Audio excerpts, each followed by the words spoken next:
Welcome to the Car Deal Advisor Podcast Show. The presenter of this show is Hugh Hetrick. Get ready for special motoring legends and great deals on your next set of wheels. So the 5 red lights have just gone out and it's go, go, go. Recorded with Donald Brandt. It's all about the electric car debate. So, without any further ado, let's go over to Donald. Hey, I have with me Hugh Hetrick, Car Deal Advisor. Hugh, can you tell us a little bit about where you're at, what you're doing, and what this Car Deal Advisor is actually about? Yeah, it's good to speak to you, Donald. Thanks for having me on your show. Well, I host a podcast called the Car Deal Advisor Podcast Show, and I also have a website. So my kind of first and foremost part of the work is really I'm a kind of leasing broker. So I have a database of deals that I kind of source around to try and find lease deals. But as having a podcast as well, I've really got into just talking about cars and just trying to have a kind of humorous and funny kind of theme on all the different types of things about cars and how mad it can be. You know, collectors who like different types of cars, the cars that we've had, for example, last week. We did a podcast on the cars we could buy when we couldn't get credit, which was great fun, going over all the old bangers that could barely run. And I remember being declined for £50 a month on a Hyundai Pony that I couldn't afford, so that I couldn't even get one of those when I was first starting out. So yeah, so we do lots of different things about cars. I've also been doing a lot with simulators and interviewing some of Britain's top simulator drivers, plus some of the sim drivers from across the globe. Spoke to a chap called David Perel, who's a top sim driver and also a real racing driver who races Ferraris in the Blancpain Championship in Italy and all across the globe. So we've had some really, really good guests. But I thought with today's show, with your expertise on electric cars and what you're venturing into, I thought this would be a great electric car debate and to see what it's like, see what we can come up with. And because this is such a big question for everybody just now, you know, is electric good enough?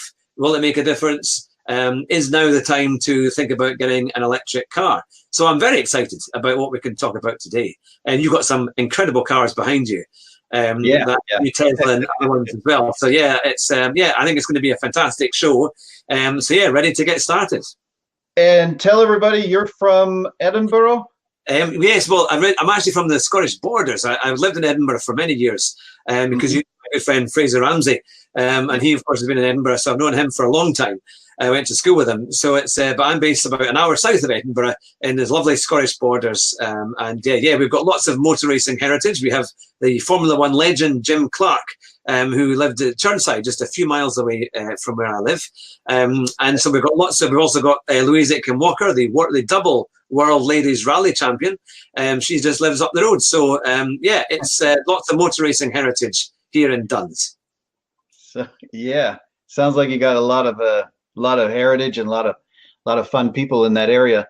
What I was going to talk about today, though, was the idea that the U.S. and the EU and Asia, for example, I think that with the different adoption rates, it's going to be based on what I was talking about a little bit earlier, was the idea that Americans and Brits have had like kind of a love affair with their vehicles since the 1950s. You know, it's like, you know, you get your favorite car is in mind and you think, oh, this thing's just a beautiful work of art.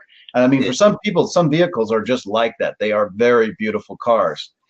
I've noticed that there's some of my favorites already in the electric EV realm that already are becoming my favorites because of the styling of the cars, the actual overall design. There's some really beautiful cars. So what do you think, though, is going to happen? Like, I mean, can you tell me a little bit about some of your favorite vehicles that you've had over the years when you were in, what was high school and at that age when you were in school?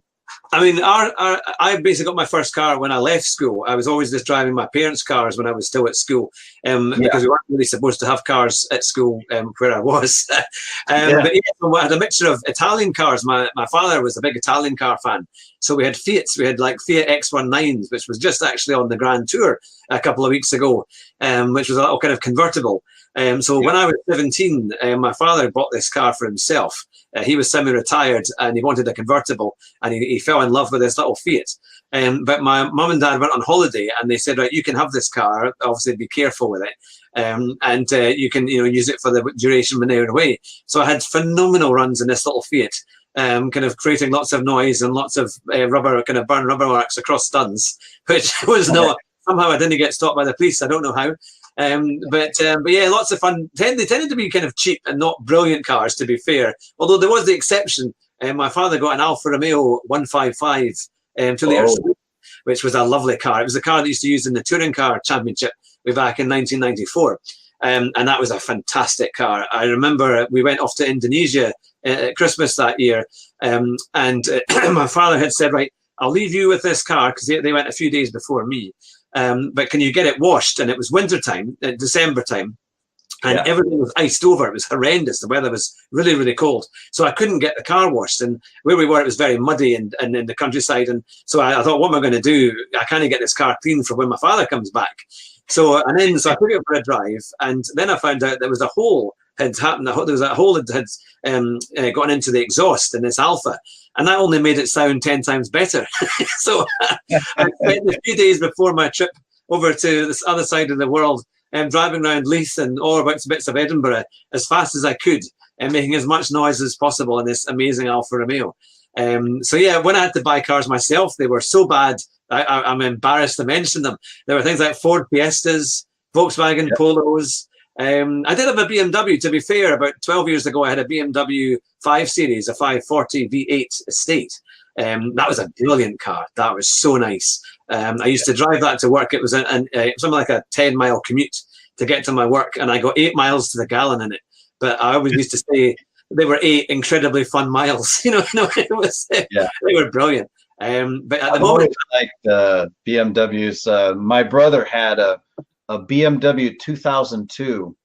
Oh yes, yeah. I love the design of that car. It looked like some car that you would actually draw if you're a little kid. It's just like a square up this way, down, and then you got the little box. But that was a really well handling little car. It had a little cylinder motor in it that just hauled butt. Yeah. It was a perfect size. A few years ago, they did the BMW. I think it was was it the 228 or something? What was it called? It was the it was like the 1 Series, but it was a saloon version, and I think they called it, was it a 223? I think it was it 223 saloon? Certainly over in Britain they had it, and it was almost like the original, like the 2002. It was very similar size, and it was this little saloon car, but only 3 doors, or 2 doors in effect. And it was such a good handling car. I went to a business driving day event a couple of years ago. It was about 10 years ago when they had it. And that car was one of the best cars out there, because even in the wet, it had phenomenal grip. And it was quite narrow. So it just felt so active. And it put a smile on your face straight away. Well, having 3 older brothers, though, they all had their own share of vehicles. So when I was growing up, like my oldest brother had a little MG. Little MG that was beautiful, a little convertible, and that thing was a little rocket. And then my other brother, he got a Nissan Z20 or no Z2 260. Yeah, the little long-nosed car. It was really really bitchin' little sports car, and that had a 6-cylinder in it too. And those little cars were amazingly quick off the line. So I heard that this next generation of this Roadster that's made by Tesla, though, it's going 1.9 seconds 0 to 60. So it's like one of the fastest production cars in the world now. Just nothing can compare to it right now. But I'm just really amazed by it, because the amount of torque that's coming off of the motors is directly driven to the wheels, and there's not a lot of independent. There's a few companies that are building like a transmission combination, so it goes motor, small gearbox. It's almost like a constant velocity gearbox that's in some of them. Pretty nice. So Oh, it's something else, isn't it? The power. With that Tesla that you were just mentioning, it's the kind of car that if you did ever happen to come up to the lights and Lewis Hamilton was on your left, you might have a chance of keeping up with him, but it's incredible, the speed of these kind of cars. My only kind of wondering is it's the noise. They're so quiet. There's no noise, isn't it? They just kind of the tires screeching off, and there you go, isn't it? And if it's a supercar, it's going to have a big engine making a lot of incredible sounds. But maybe they'll perhaps fake a few sounds for them in the future so that people can actually hear them coming. But I know it's quite a thing. But so your venture into the electric vehicles, how did that all start? Well, it kind of started out of my, to be honest, it kind of started because of my disgust. Every time I would go out to walk or take a bicycle ride, I'd be going to the supermarket or going to an ATM machine that's next to a roadway. And as you're walking down the road, you'd have these vehicles, and some of them are later model vehicles. They would have the most, it's like enough to choke a mule. The exhaust fumes coming out of them were so strong that I realized that there's something wrong between them going through the, I don't know what you call it in Europe or in England or Scotland. They're kind of yearly check. Yeah. Yeah, the SUNS in Denmark and TUV in Germany. So these vehicles are getting through the system and they're still on the road. And what I don't understand about that is it's not just the fact that they're diesels that they're giving them some leeway. What I think they're doing is they're basically making them exempt almost, because there's some vehicles that are just so nasty that are coming across the border that I'm seeing that are literally pumping out black smoke behind them. So it's kind of frustrating. And that's one of the things that I want to go after, because I know that in the near future, within the next 4 or 5 years, the idea that these vehicles are going to be kind of like phased out in a lot of big cities. So there's going to be that's going to be the first ban, is that diesel vehicles altogether in city centers. So that is going to happen. There's already legislation in a lot of places that's pushing that forward. Regardless of who's in office over in the United States, there's still enough positive, feedback from people that are adopting these electric cars, and they just can't make them fast enough. I mean, they've got back orders for years at Tesla. So I think that's one of the things, as these other companies start to catch up and say, hey, wait a minute, we need to put our own version of an electric vehicle out there, more and more people will have access to them.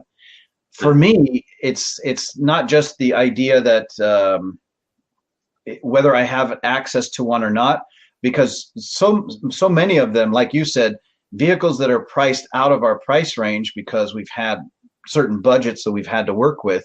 That's going to be the reason. That's one of the main reasons why I wanted to go for a conversion package, as opposed to trying to go out there and buy a OEM, some vehicle from one of the big manufacturers. I just don't think that they're going to be that. I don't think it's that necessary for me to go and have an OEM. Like a Ford, whatever. I don't even know what they're building. Yeah, but as far as it's EV from them. Yeah, companies. Yeah. Mm-hmm. No, it's very interesting, because the prices. That's the thing; they are quite expensive. And I remember even when the hybrids first came out, like the Toyota, not the Auris, what's the one? The Prius, and they were quite expensive. And people when they used to get into them, you think, well, they spent all the money on the electric pack and the hybrid engine, and they've not really spent anything on the rest of the car because they were quite basic. But I think as the prices of the engine or the power packs come down, then the rest of the car will get a bit better. But of course, even now we're seeing that the cars are mightily improving. You've got Volkswagen with its e-Golf, which is supposed to be a very, very good car. You've got the new Nissan Leaf, which is electric, second generation, and it's a great car. I've driven that last year, and I was very impressed with it. And there's so many more cars coming on the market all the time. So I suppose as the numbers go up, the prices will hopefully come down a bit and become a bit more affordable. Yeah. So if of those vehicles that you've actually seen or been able to test drive, which of the ones that you've seen or test driven, would you think that you'd be actually going for if you had the opportunity to? I think the Jaguar I-Pace is really good. I mean, they're pretty expensive. They're about £60,000 over in Britain, but it is a really, really good car. But I have to say, I was very impressed with both the Renault Zoe and also the Nissan Leaf. The next generation Leaf was very, very good. And it's quite affordable. They start off at around about £21,500. There are some government grants as well, taking that into account with those cars too. Obviously, list prices are a bit higher, but there's deals and discounts. So you can get quite a good one for about £26,000.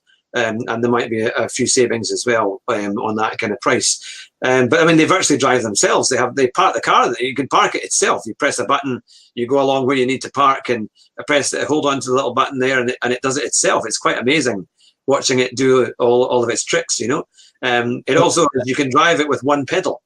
So the accelerator. Your wife can't come to you and make the excuse. I got a ding on the side of the car.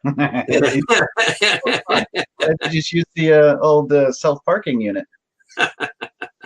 Yeah, so no, that's the thing, isn't it?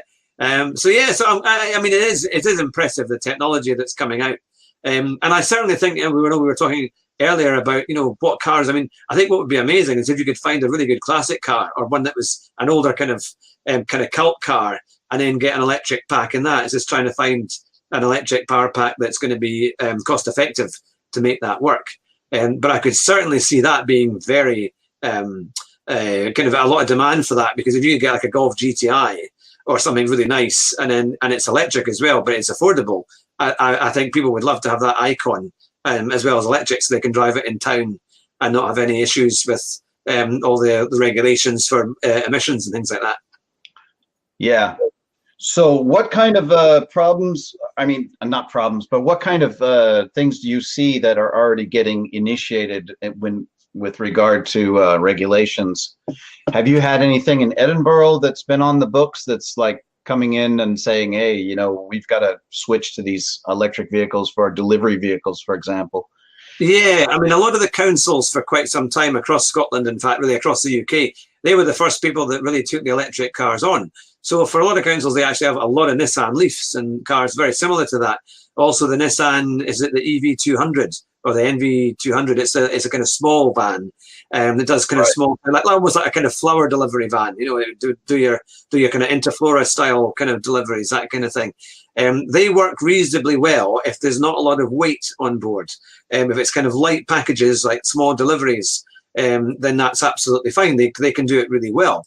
The only problem is if it's heavy stuff, the charge just drains, and that seems to be the problem that they have.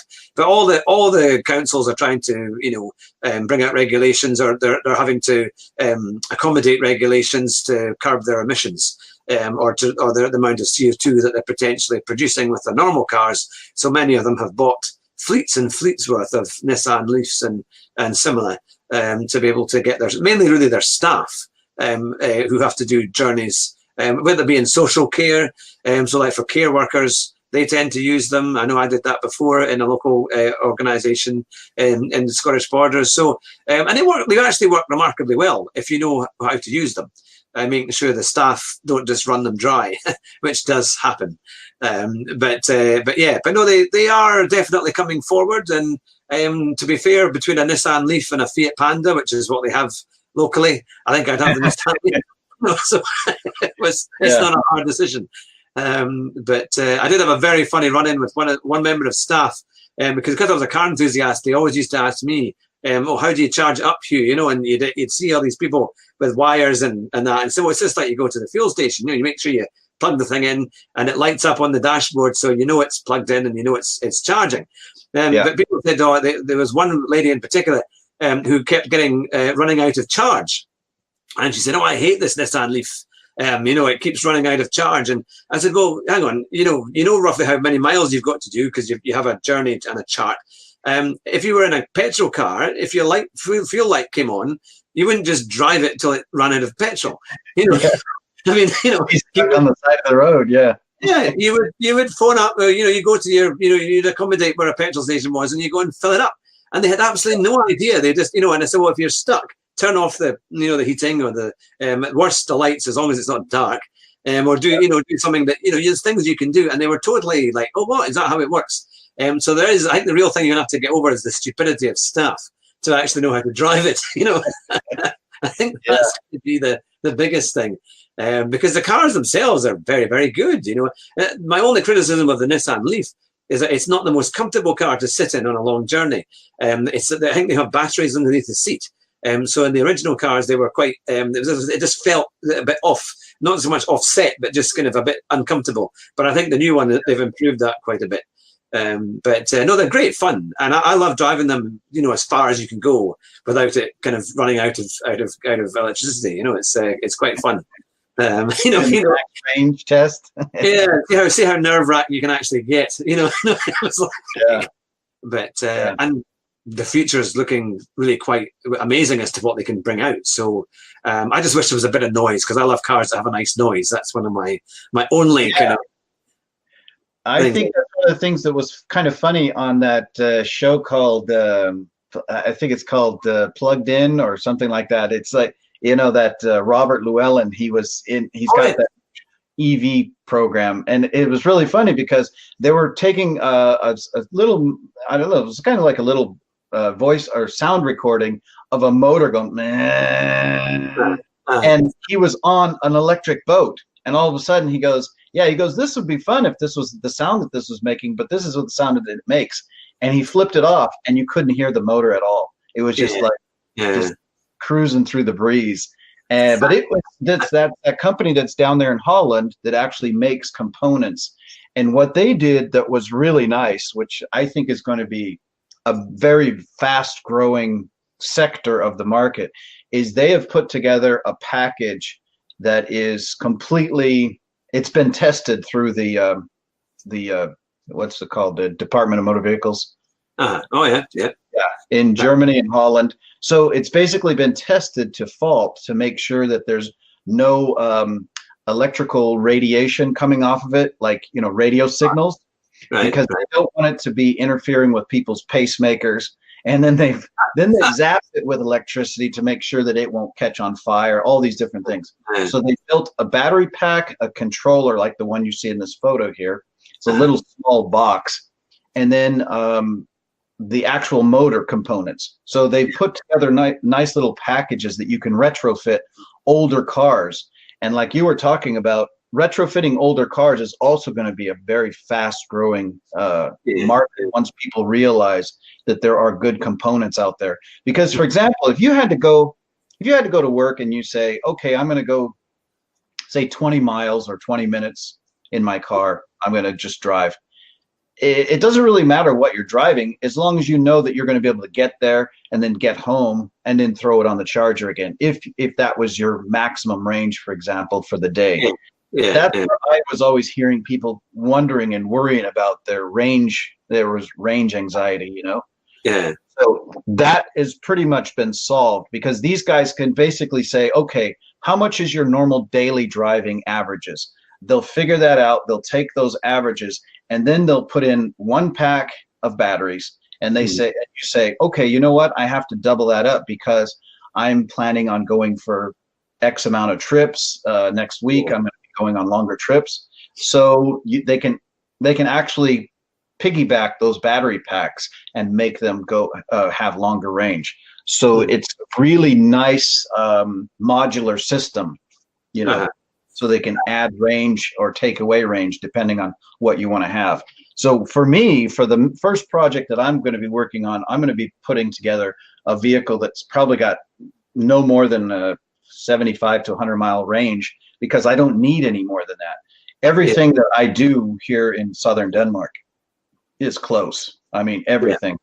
I've got train stations and supermarkets, and everything I need is pretty close to me. So I just want to have something to keep the rain off my head and something that I can, buzz around really nice and quick and clean. So those are my little bits of criteria that I'm looking to do. See, it says here, we expect the transition to EVs will occur at a faster rate in Asia, followed by Europe, then by the United States. The credit agency's report said S&P Global Ratings, like S&P Global Platts, is a unit of S&P Global Inc. I guess basically what they're saying is that Asia is going to adopt them very quickly because Asia has so much access to the components. So they'll be able to start, converting vehicles quicker. And here's something that's really funny. When I was in contact, I have been in email contact with Bosch. Bosch is a big company. They've been making electrical parts for cars for since the beginning of time almost. I got in contact with them because they have this really bitchin' motor axle combination, which is really nice because if you look at the prop shafts coming out of the little transmission, it's the exact same measurement as many front wheel drive cars. So you'll be able to hook your CV joints up to it and to your axles, and you're ready to go. Yeah. The problem with them was, from my emails and contact, is they basically said, no, we do not want to supply you with these motors. Because they have no inclination of serving a retrofit market. And I thought, this is kind of ridiculous because there are so many really nice cars, like you were mentioning, where there's Polos and Golfs and all these other vehicles that are running on turbocharged diesel motors that are just really pumping out lots of, and they're old now as well, and they're just not as good as the new ones and things.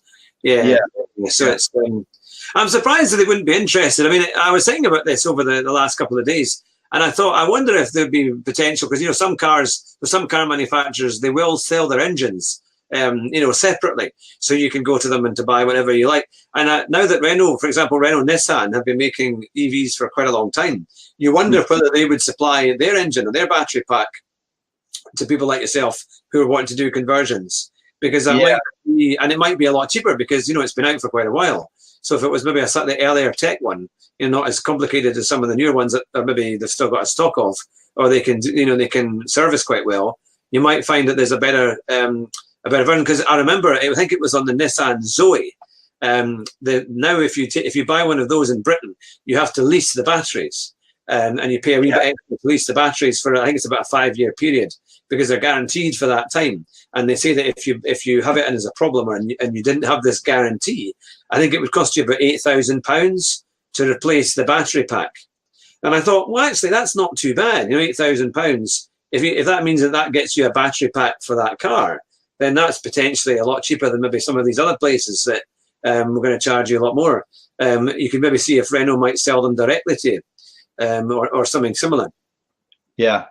I think I'm probably going to run into the same kind of problem. So what I was thinking after having that contact with Bosch is, because I know that all of these manufacturers, well, most of the manufacturers, with the exception of a few, they have a lot of their manufacturing done overseas in China and other countries. So what I want to try to do is get together with one of these manufacturers where I can get a spec process worked out, so I can take a specific vehicle and say, okay, the axle length has to be this width, like maybe 12 to 14 inches in width. So to make sure that the components that are matching up will be able to just pull the diesel or the gas motor out and then plug in the new electric motor, because it's going to be really simplifying it, because I've seen so many different builders kind of jerry-rig them. They'll take out the old gas motor and the flywheel and the clutch plate and the pressure plate. They'll take all those things out, and then they'll basically have a hard connection between the transmission and the drive shaft and the motor. So there's no flexible connection. It's all, in some cases, it's like welded together, and then they put like a spacer plate in between the transmission and the new electric motor. So to me, it seems like it's not that it's jerry-rigged. I mean, these guys really do a lot with them. They're putting them on the drag strips, and they're racing them and all kinds of stuff.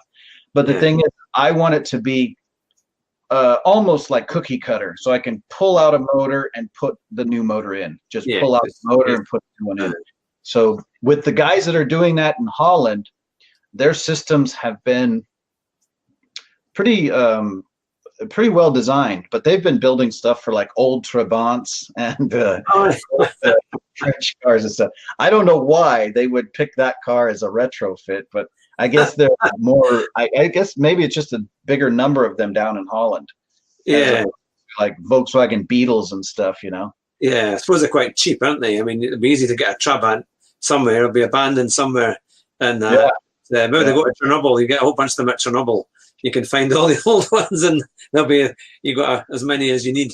Well, it's certainly it's a very interesting idea, because one of the things I liked about driving the electric car was that when you turned all the kind of economy modes off, that's when you got all the fun, because then you had the power. And actually, in some cases, you could drive it quite economically in its normal mode, because you use less power to actually get up the hills. But when you have it, if you run them in economy mode, they don't give you much power. So if you're going up and down hills, it really struggles.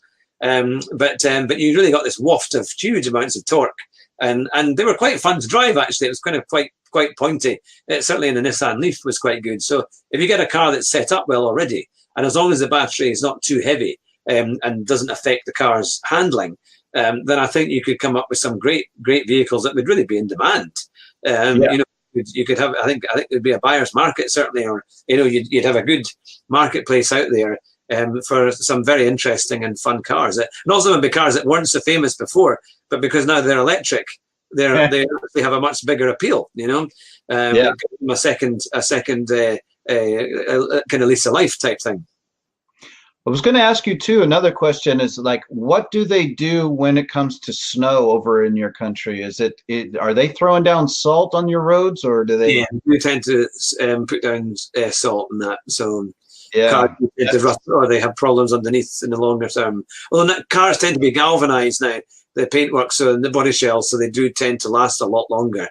Cars that are 10 years old now, but I was behind a few of them the other day, and they're so much better. I mean, they look quite new compared to what they did 20 years ago. You know, they're definitely lasting a lot longer without the rust and that. We don't have a mega issue with rust so much as we used to.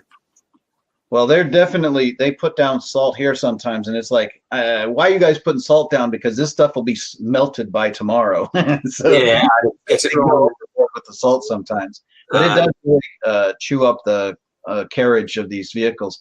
I was going to say though, the vehicles that I found over in Germany are, I would say, a good 90% of them are in really nice condition, primarily because they don't put salt down on the roads for better part of the year. So I've found some really nice vehicles, and that's what getting back to the idea that I'm going to be taking vehicles off the road to convert them or crush them. The idea of converting or crushing basically will be following those kind of guidelines. If the vehicle's got a lot of rust on it, or if there's going to be too many repairs to begin with before I can actually do the conversion, it's not worth it, because like I said in some previous episodes, there's lots of vehicles out there to be converted. I can be like cherry picking the best ones for conversions. Because you mentioned that you would use things like maybe the Volkswagen Beetle. That would be one, and also perhaps the Volkswagen camper vans and things like that, wasn't it? That was the other one. Because that's going to be that would be certainly an interesting car to have. And there's a few of them about, certainly. There are more places. I know in America they have quite a few. They're always finding old camper vans as well that are with left-hand drive and things. It would be a good car to have an electric engine in that. Yeah, I think it'd be fun, because I think that all of these different conversions that I've seen so far with the old Beetles, with the old vans, they've had a pretty good easy setup between the transaxle and the new electric motors. It's like, you know, I would imagine that there's somebody already building conversion plates, adapter plates to go from electric to the old transmissions.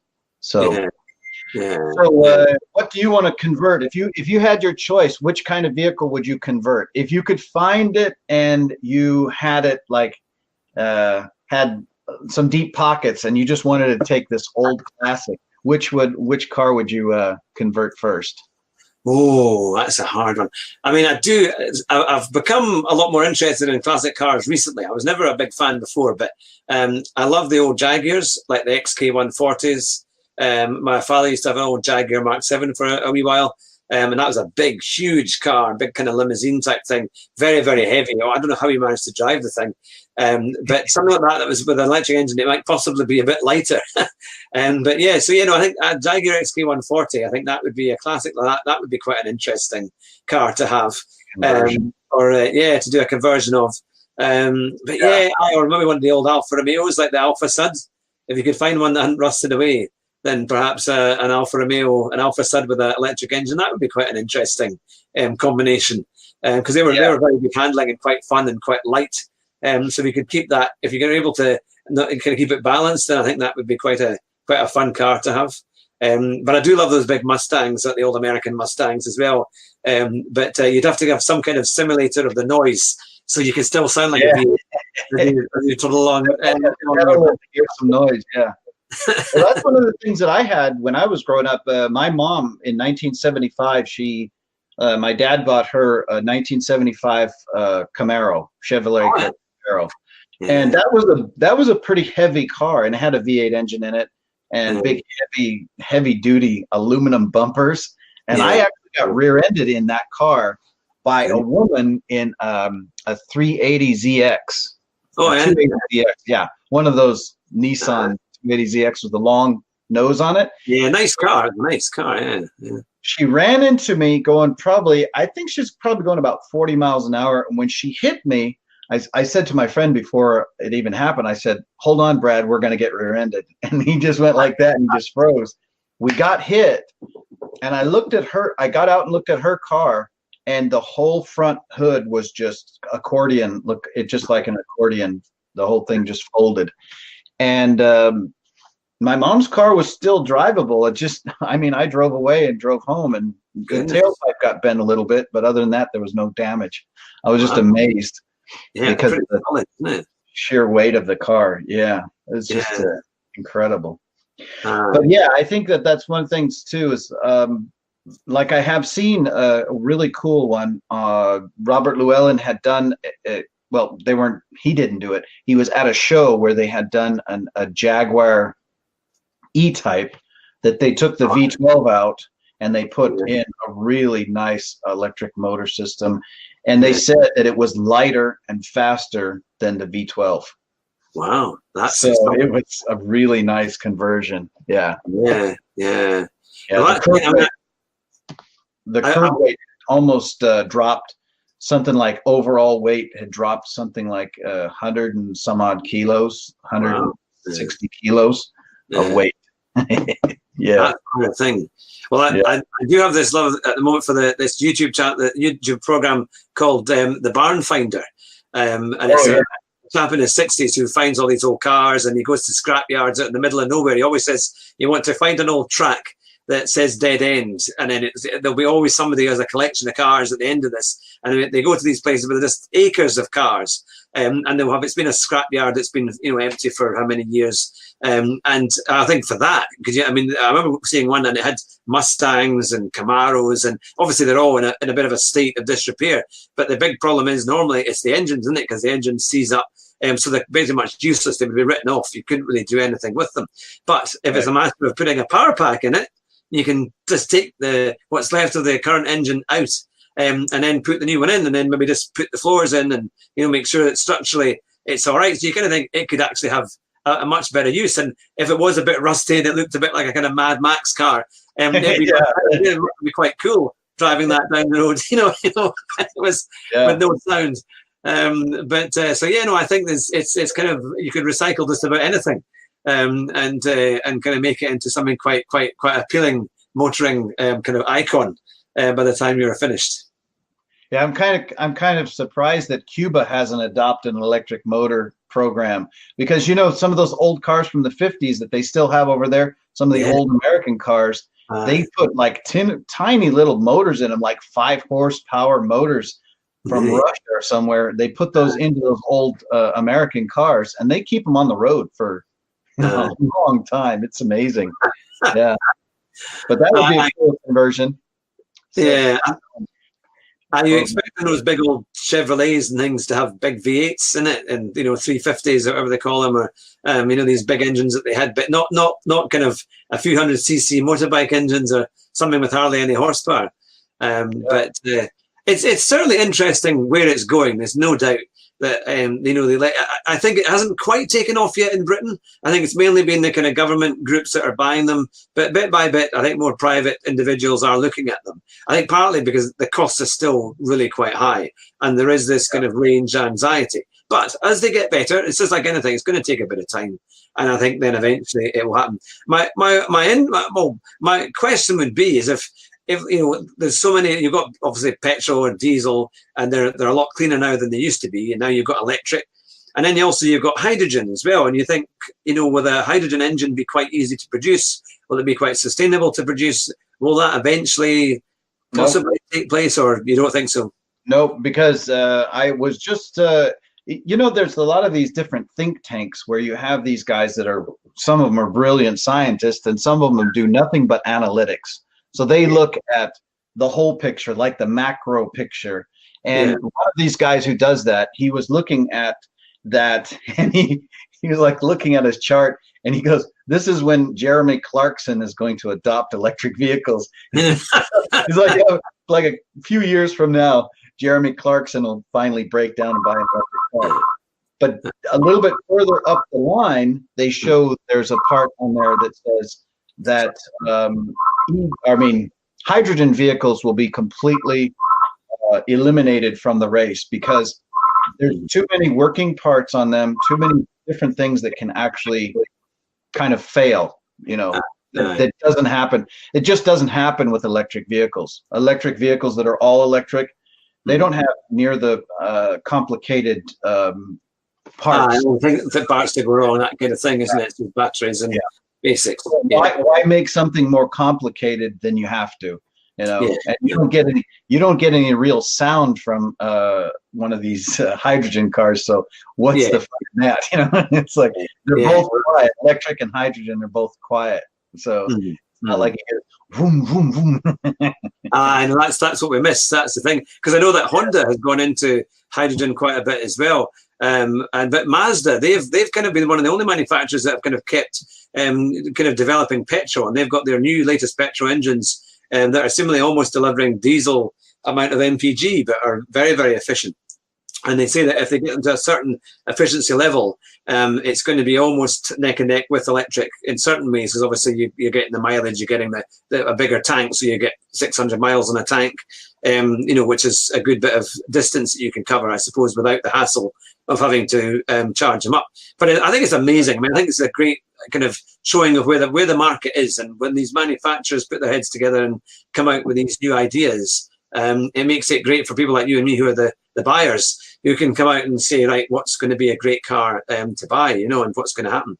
And even one of my favorite manufacturers, Fiat Alfa Romeo, are finally venturing in to hybrids and electric. They've kind of waited, I think, to see what would happen, but now they're realizing that they need to get involved too. So there's nothing like Italian wiring and electrics to go wrong. But I'm sure when they get an electric car, it could be quite interesting. I think it could be brilliant. But let's just say it might be flawed. It might have a few little flaws in there with their Italian wiring and electrics. But it could be quite fun. But what kind of car would you choose, Donald, if you had the chance to get something? To convert something, I would really like to have like an old Ford Bronco, like a 1969 Ford Bronco 4-wheel drive, because I love that boxy kind of look to them. It's like one of my favorite body styles on a 4-wheel drive. I had a Jeep CJ5 for some years, but I always loved the Bronco body style more. It's just like one of my favorite. They're classic, aren't they? And they've been on so many movies. That's the thing. They're kind of famous with all of that, isn't it? But Oh, that's the thing. Oh, it's been really, really good. I'm going to have to head away because I've got to believe it. I've got to cook the meal for my supper for my family who are coming back. Okay. Well, it's great having you here, Hatrick. Brilliant. Let's see. I'm going to do one other thing too before we go.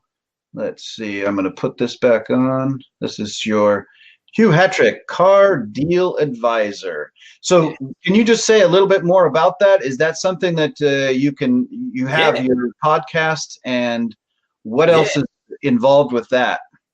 Well, I've got my Car Deal Advisor website where you can go and listen to my latest podcasts. It's also available on iTunes and on Podbean, and also on SoundCloud and Anchor. But if you go to the website, if you go to the services page, if ever you're needing to rent a car, I have a special deal with rental cars. And if you hit the link, you can go in the box, fill in your details. You get a fantastic deal on rental cars anywhere in up to 53,000 locations around the world. Plus, you get the podcast where we try and interview interesting guests wherever possible, like your good self today, Donald, and also lots of others, and my good friends Jonathan and Fraser as well, who come on the show quite often. My friend Andrew Dixon, who does all of Formula One. And tomorrow, in fact, we're going to be interviewing a chap from a local chap who's going to drive a 500-pound banger, an old Jaguar, all the way to Rome and back. He managed it last year. And the car worked perfectly. It was brilliant. So he had a Jaguar X-Type that he took there, and he's going to do the same thing again this year. But the chap involved actually has Parkinson's, so it's really going to be quite a big challenge for him to do it. He's done it once, but he's going to do it again, and this time he's going by himself. So it's going to be a big challenge. So we're recording that live tomorrow at lunchtime in Duns. So that should be good fun. I'll be sure to tune in. You're going to have to give me those links so then I can find it and get it all hooked up, and I'll be able to listen to it as well. But thanks a lot, Drew. It's been a lot of fun. We'll have to, and I'll keep you updated on my projects, and I'll give you some little inside information as I'm getting different components together and see how they work.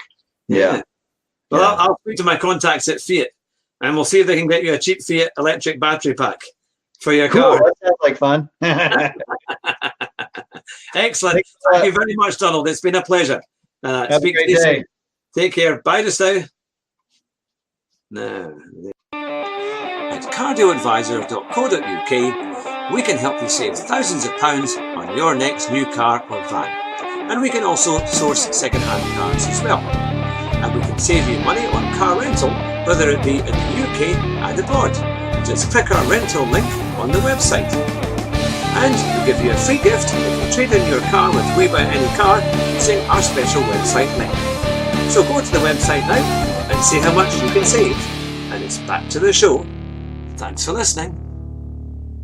For more information, go to cardioadvisor.co.uk and you can see all the special offers that we have on the website. And remember, we have our YouTube channel, which is at Hugh Hattrick, and also we have our podcast on Podbean, on iTunes, SoundCloud, and Anchor FM.